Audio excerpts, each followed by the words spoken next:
Criminal मामले में वांछित अभियुक्तों के लिए हिंदुस्तान में एक बुलडोजर जस्टिस अलग अलग स्टेट के अलग अलग गवर्नमेंट या यूं कहा जाए कि जहां पे बीजेपी शासित प्रदेश है, ज्यादातर वहां के स्टेट गवर्नमेंट और ऑफिसर्स के जरिए से किसी भी मामले में या किसी भी आपराधिक मामले में स्टेट गवर्नमेंट और उसके ऑफिसर बजाय अदालत पे भरोसा करने के वो किसी ना किसी कारण और किसी ना किसी वजह से कोई ना कोई नुक्ताचीनी निकालते हुए उनके घर और उनके फ्लैट या उससे रिलेटेड जहां पे भी रिहाइश होती है उसको इलीगल करार करते हुए या इलीगल देते हुए, चाहे वो मैप सैंक्शन का मामला हो या अथॉरिटी का कंसेंट का मामला हो या किसी कंसेंट या स्वीकृति को लेकर के कोई न कोई बीच का रास्ता निकाल करके एक्यूज के बनाए हुए या एक्यूज के फादर या फैमिली के जरिए बनाए हुए घर को इलीगल साबित करते हुए उस पे बुलडोजिंग की कार्रवाई की शुरुआत कर देते हैं और पूरे हिंदुस्तान भर में लगभग लाखों घर ऐसे गिराए जा चुके हैं और लाखों परिवार बेघर हो चुके हैं। उत्तर प्रदेश में सहारनपुर, देवबंद और लखनऊ के साथ साथ बहराइच, इस तरीके से सुल्तानपुर, अमेठी, रायबरेली, यानी प्रदेश का कोई ऐसा जिला नहीं बचा है जहां पे उत्तर प्रदेश गवर्नमेंट के जरिए से बुलडोजर के जरिए से जस्टिस न की जा रही हो। इसी मामले को लेकर के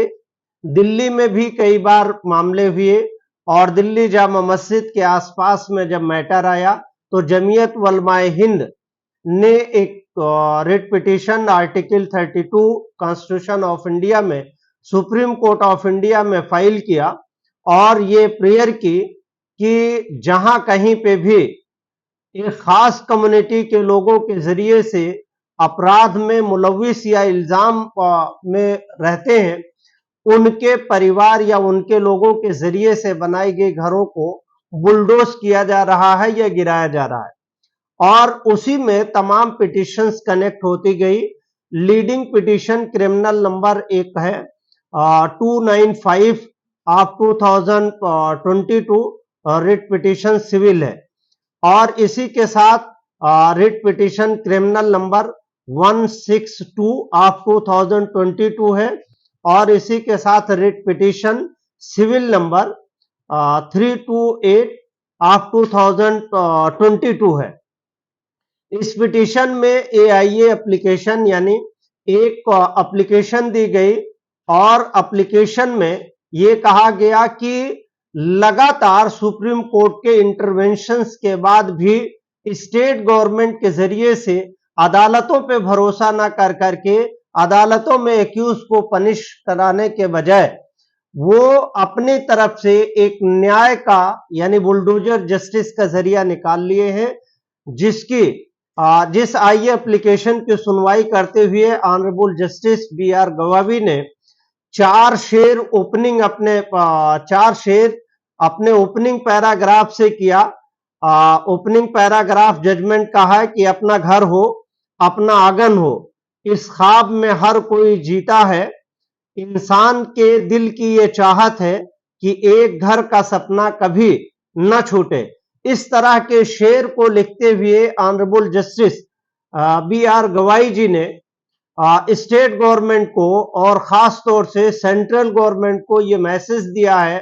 और अगर ये देखा जाए तो सेंट्रल और स्टेट गवर्नमेंट जैसे पीएम आवास योजना, सीएम आवास योजना और इसी तरीके से इंदिरा आवास योजना, हर स्टेट गवर्नमेंट के जरिए से जो मतलब जिनके पास आवास नहीं है या जो लोग आशियाना अपना बनाकर पक्का नहीं रह सकते हैं, उनके लिए state as well as central government के जरिए से उनको आशियाना या घर फ्राहम किया जा रहा है। और ऐसी स्थिति में जब एक सोशल स्टेट के लिए यह जरूरी है कि हर आदमी के पास घर हो, हर आदमी के पास खाने के लिए सामान हो और पहनने के लिए कपड़ा हो और पानी बिजली से उसका घर मतलब आशाइश हो। इस तरीके से जब स्टेट की चाहत है और सेंट्रल गवर्नमेंट की चाहत है, ऐसी स्थिति में अगर किसी आदमी किसी एक के परिवार में 10 परिवार हैं, 20 परिवार हैं, अगर कोई एक आदमी गलती कर दे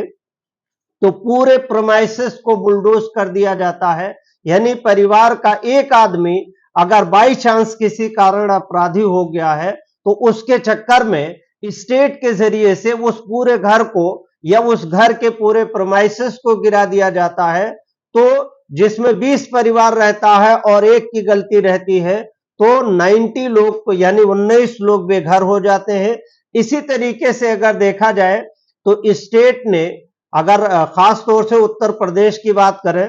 तो अकबर नगर एक इलाका था जहां पे लगभग 22,000 लोग रह रहे थे और स्टेट गवर्नमेंट लगभग 350 सालों से लगभग 3 सेंचुरी से लोग वहां पे रह रहे थे और स्टेट गवर्नमेंट ने ग्रीन बेल्ट गोमती के सहारे से उसको डिमोलिश करने का वो किया। हालांकि कोर्टों में कई बार लिटिगेशन हुआ, स्टे हुआ और तमाम स्टे के बावजूद गवर्नमेंट ने उस पे अपना हक बताया और जीपीएस मैप वगैरह देते हुए स्टेट गवर्नमेंट एन केन प्रकरणों से किसी भी तरह से वो जीत गई और वहां पे तमाम घर बुलडोज कर दिए गए। तो सुप्रीम कोर्ट ऑफ इंडिया लगातार दिल्ली के घटना के बाद, जमीयत उलमाए हिंद की पिटीशन के बाद सेंट्रल गवर्नमेंट और तमाम स्टेट गवर्नमेंट के टेरिटरीज चीफ सेक्रेटरीज और तमाम लोगों को इशू नोटिस किया। इस मामले पे सुनवाई हो रही थी। सुप्रीम कोर्ट के कड़े आदेश और निर्देश होने के बावजूद भी कई स्टेट ऐसे थे जो सुप्रीम कोर्ट के ऑर्डर को फ्लॉलेस कर रहे थे और उसको डिसरिगार्ड कर रहे थे, डिसओबीडियंस कर रहे थे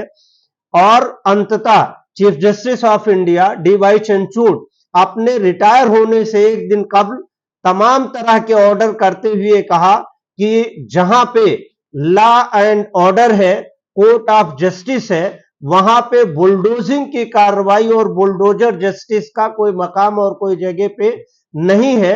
और इसी बात को एक पूर्व रिटायर हाईकोर्ट के जज हैं justice Imtiaz Murtaza ji,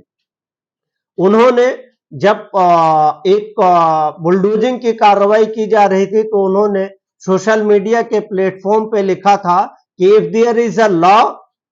there is no doubt and there is no room to take arbitrary action and illegal action.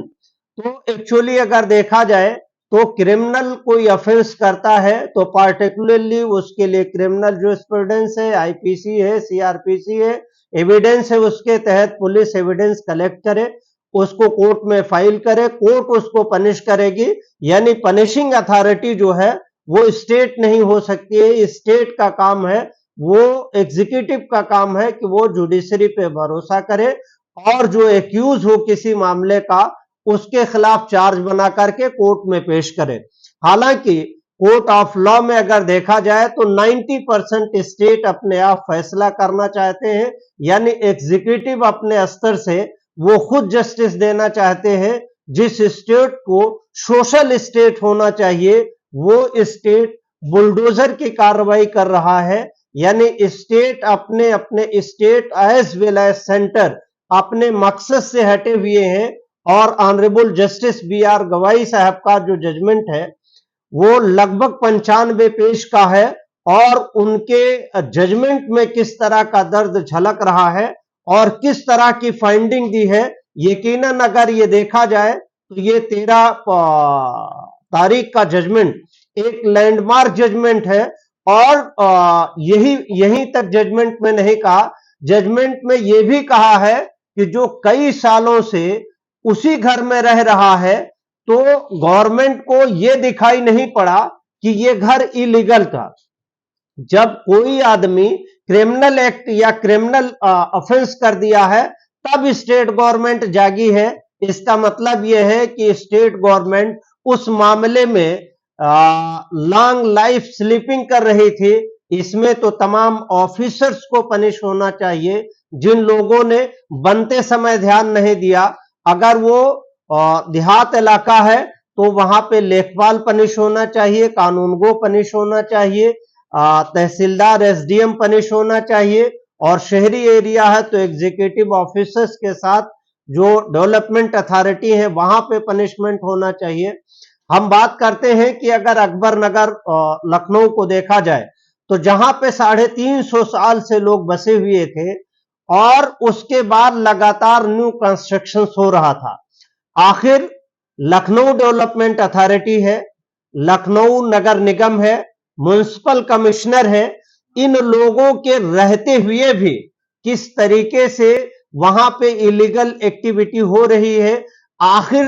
22,000 लोगों का घर उजड़ गया, स्टेट गवर्नमेंट ने उन लोगों पे क्यों कार्रवाई नहीं की या उन ऑफिसर्स पे कार्रवाई क्यों नहीं की जिनके संरक्षण में या जिनके देख रेख और लेन देन में इस तरह के तमाम कंस्ट्रक्शन हो रहे हैं। अगर पार्टिकुलरली हम लखनऊ में देखें तो तमाम इलीगल कंस्ट्रक्शन होते रहते हैं और ऑफिसर्स आते हैं और देख करके चले जाते हैं। कंप्लेंट अगर ऑनलाइन भी होती है तो उस पर उल्टी सीधी रिपोर्ट लगा देते हैं, उल्टा उस कंप्लेंट को जिसके खिलाफ की गई है उस पर उजागर कर देते हैं, और जिसके खिलाफ कंप्लेंट की गई है, जो कंप्लेंट किया है, उसके बीच में जो है मनमुटाव और क्रिमिनल ऑफेंस हो जाता है और क्रिमिनल प्रोसिक्यूशन शुरू हो जाते हैं। तो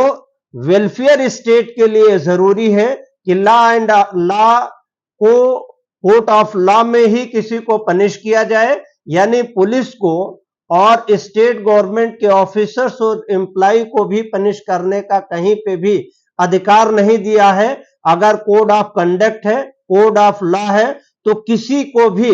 किसी भी अन्य तरीके से पनिश करना ये न्याय संगत नहीं है। और बुलडोजर जस्टिस पे सुप्रीम कोर्ट ऑफ इंडिया ने फाइनली मोहर लगा दी है और डी.वाई. चंद्रचूड़ जी ने तो इंटरिम कंपनसेशन दिया है और interim compensation state government of UP को कहा कि 25 लाख रुपए पे करेंगे, और फाइनल ये भी पिटिशनर्स को कहा गया था कि वो कोर्ट ऑफ लॉ में जाकर के इसकी रिकवरी कर सकते हैं और फाइनली उसके बारे में सूट या एनीवे रिकवर करने का जो भी तरीका है, फाइनल एरियर्स भी रिकवर कर सकते हैं। तो इस तरीके से सुप्रीम कोर्ट ऑफ इंडिया ने एक लैंडमार्क जजमेंट दिया है। उम्मीद ये करते हैं कि एक सोशल स्टेट और सोशल भारत होने की वजह से कोई भी ऑफिसर्स या एम्प्लॉय बुलडोजर जस्टिस पे भरोसा नहीं करेंगे और इसके बाद कोई भी बुलडोजिंग की कार्रवाई नहीं करें।